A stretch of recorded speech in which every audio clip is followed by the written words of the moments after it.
Hi, it's Jared from Strongroots Farm. Today, I've got an exciting video for you. Today, I'm gonna show you how to get extra pasture or hay ground for free. Now, don't leave. I promise you, this is not clickbait. In fact, I'm a little perturbed at myself that I didn't think of this years ago. So that I don't waste your time and you don't think I'm a liar, two things need to be true for you in order for this video to apply. One, you have to have cattle or perhaps sheep on a home base that you're looking for more pasture or hay land. And two is currently there is a lot of row crop going on in your area. Like this field that used to be beans, it's now just bean stubble and gonna sit empty like this for the next 6 months. Or maybe it hasn't been harvested yet and it still looks like this, whether it's wheat or soybeans or corn, whatever they're growing, a row crop is ready to be harvested and then this ground will sit empty. So if those two things are true for you, stick around. I'm gonna show you how you can take advantage of this and gain grazing ground or ground to hay for free. Let's get to it. So if you've seen my channel a lot, you kind of understand we have a cattle farm, we rotationally graze, we make our own hay, and we have all this stuff. And you've seen a lot of my farm if you've watched my channel. We've got good grass. We've got a lot of good things going on here. What I haven't talked a lot about is how we're struggling to grow because what's around us. Currently, we have 3 farms that are all between 20 and 30 acres that butt up against our farms. All 3 of which are in row crop agriculture. Big time, big ag, big farming agriculture. This 22-acre farm here, it seems like they were in and out in 30 minutes. And all 3 of these farms, they don't want to sell. They want to hold on to their land, understandable. They have the land, but they don't want to sell to us. And even if they did, it would cost me $10,000 an acre, which is very hard to pay for with cattle. Now, I'm a small guy, so I know I'm never going to compete with a big time row crop agricultural farmer. I can't pay the lease money that he can pay. Millions of dollars, thousands of acres. I just can't compete with these guys. And the amount of money that they're getting per acreage, the lowest that I've heard around me is $150 an acre. It's really hard if I put it into hay to even make that money back per year on my hay. And secondly, it's really risky because everybody around here does year-to-year leases. Even if somebody wanted to offer me a multi-year lease, where it would benefit me to put in a perennial pasture that would continue to pay for itself year after year, no judge is gonna hold that up. Meaning, if a guy signed a 10-year lease with me and he decided he wanted to build on it or he wanted to sell, no judge is gonna side with the cattle farmer who's worried about the hay that he leased. Even if they offered me damages because of this long lease that I had with the guy, by the time we're done in court, the lawyers are gonna take all that money. So now that you know my situation, how do I grow? And that's kind of where this all started. How do we grow? How do we get more hay ground? There's a 60-acre farm across the street. There's another 80-acre farm down the street, a quarter-mile away. All of this land is around me that's in row crops, and it's keeping me from growing. So one day I was talking to a farmer friend of mine that is a big row crop farmer, and nothing against these guys. They're just working their business and their side of agriculture. And we started talking about different things, about how they run things. And if I had 1,000 acres and I couldn't do it all in cattle and I was grain farming, how I would do things differently to minimize my costs and to better the ground, better the soil. I wouldn't be spraying tons of chemicals and putting down tons of synthetic fertilizers every year to where the fields are just in dire need. It's necessary, you have to do it now because the fields are just so depleted of nutrients. So I would change the way I was doing stuff, and we got to talking about cover cropping. So I asked him, you have a field like this, you just harvested it, and now there's nothing on it. There's a little bit of bean stubble left, and you can see some onions, a little bit of weeds around, but there's nothing. There's no armor on this soil all winter long. So any nitrogen, any biodiversity that would be in here is gone. It's killed off because they sprayed a bunch of chemicals on it. And now it's just open to the air, deteriorating the soil down even more. So we talked, why wouldn't you guys put cover crops down and protect your soil and grow your organic matter and make the soils better when it just sits. He told me it's a great idea that most every farmer agrees, in my area at least, that cover crops are very good. They would love to put cover crops in, but for them it adds some problems. One, when they're ready to plant in the spring, the cover crops are in their way. And so they either have to bush hog them down or roller crimp them or do something with them, and it slows them down when they need to be busting it in between all the rains. And two, because it's in the way, now it's causing them a higher chemical bill to get rid of them. So they're spraying them with chemicals to kill those grasses off in order to put their row crop in. So what they say is the advantages that they get from the organic material and the added fertilization of the grasses is depleted by the amount of money they have to spend on chemicals to get them out of their way when it's time to plant. And it was like a light bulb went off. I said, so you're telling me you would love to have a cover crop on here if you could have somebody else get it out of your way in time that you could come in and plant and not worry about it? And he replied with 100%. I would give the ground to somebody if they would put a cover crop on it and then get it out of my way before I was ready to plant. Why did I not think of this? How have I missed this for years? And so here's the way it's gonna work. And I'm working with the farmer across the street because we went to high school together to test this out. And I'm gonna make lots of videos on it, so stick around and subscribe and you'll get to see how we put it in and how we harvest it and all those things. But here's the way it works.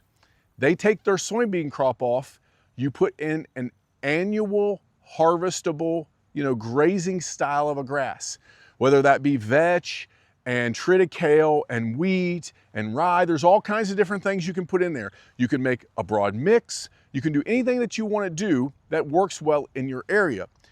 So I'm paying, and it is costing me money, but the land is going to be free. He's giving me the land for free and he's letting me use his equipment.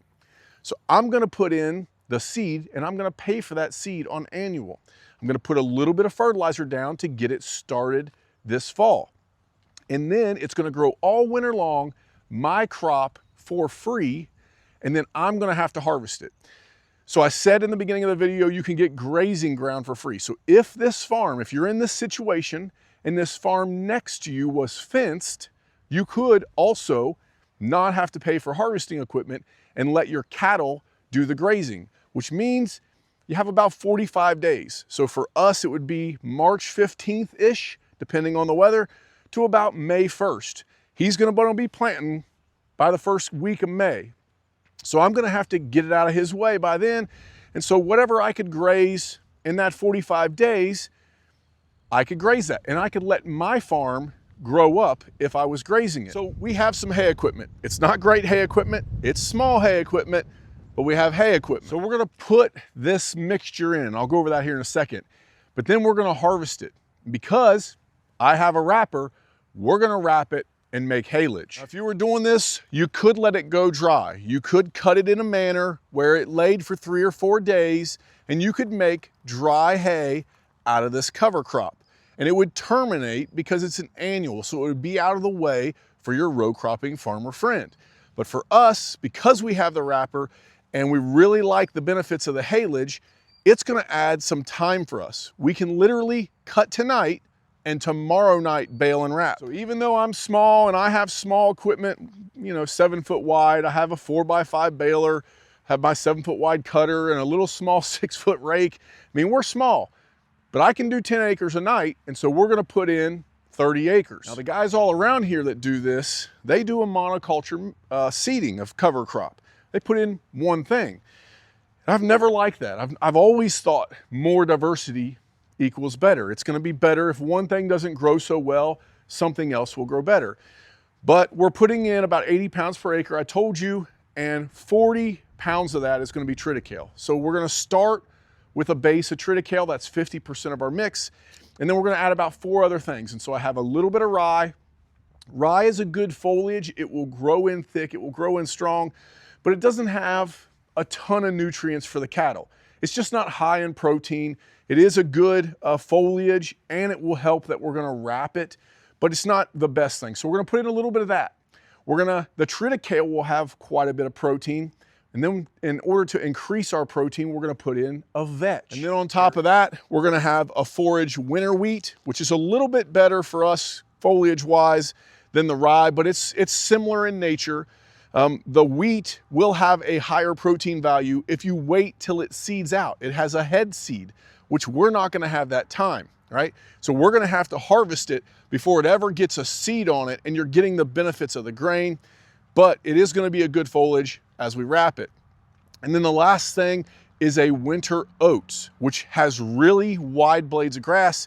If you watched our videos, we did not like the summer oat mix we did. I said I would never do oats again, but I had somebody give me the seed.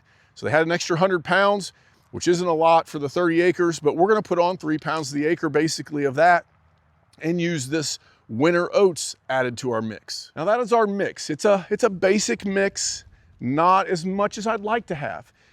I would do it a little differently if I was a grain farmer. If I was the grain farmer doing this and I also had cattle, which to me is a great benefit. I mean, I think that all grain farmers, now knowing what I knew, if I would have stayed on the farm or my grandparents would have had the farm available for me, if we could have had cattle and done grain, they work together very well. And I think we would have done very well. But if I was a grain farmer and I had cattle, so maybe you're in that situation, I would add some radishes or something to that matter, a root crop that went down, a turnip or something like that, that would stay. It would absorb nitrogen in, it would hold it. It would feed my grass a little bit in the spring. It's just kind of starting to get broke down as we would harvest this cover crop off, but it would be there for my next row crop, and it would add a ton of organic material to the ground. Now, if you're intrigued by this and you think this is kind of an interesting idea, and maybe this is the first time you've heard it, and you would like to look into this, you want to study this out a little more, and maybe just not take my word for it, to give you a good point of reference, I would research Gabe Brown. And so I really like a lot of his stuff. I've been watching him for years and seen his stuff and read his book, and he has some great books out there. But that's where I would start. Maybe grab his book, follow him on YouTube a little bit, watch some of his videos where he talks about building soils, and he gives you some other plants that would help you maybe better in your area. And I think he's in North Dakota, so he's in a very cold climate, but he will tell you some other things that will also work in these cover crop mixes. Now, is there some risks in this? And yes, there is, because we're growing a grass, we're growing an annual crop, and it's weather dependent, right? If we have huge, nasty snows, as soon as I seed that down next week, it could turn out bad. I could not get the yields that I want to get. Now, ultimately, I'm not out a bunch of money for the opportunity of the reward that I could be getting, the amount of growth and harvestable forages that I can put away, so the risk is lower. But the other thing is, I'm paying zero for the land lease. I'm paying zero in taxes. So I'm getting the ground for free. So that's not a lie. It wasn't clickbait. I hope you guys agree with me at this point if you stuck around this long. But it is going to cost us some money in seed, in time, in labor. And whether you graze it or bale it, there's going to be, fuel or baling equipment or time to move the cattle there, all of those kind of things, water to haul if that has to be done. But this is a great opportunity if you can make friends with your local grain farmers around you and you can decide to work together with this. So there you have it. That's how I got farm ground for free, leased ground, but I don't have to lease it. I don't have to pay a dime, and I'm going to be able to put out this cover crop, hopefully add about 60 round bales, if not more, into my forage stock, and I can add a few extra head on my farm and not have to bale that 60 round bales off of my own farm. So that's the way I'm going to do it. Stick around. You're going to see how we put it out. We'll make the whole videos about it. We'll show you at harvest time. We'll go over all the measurements and the exact cost. I'll get you down to the penny on what it's going to physically cost us. And then when we harvest, we'll be able to tell you exactly, even with the film cost, how much every round bale cost us compared to what we could buy it from the guy down the street. Know what you think? Could this work for you? Have I missed something? Am I making a vast, error in judgment here? Everything I've researched, everybody I've talked to says this is a great idea. The problem is working together with two different people and using the same ground. Can you come up with a good agreement. Well, thanks for watching. Like and subscribe. Come along with us. See how this turns out. Until next time, have a good one.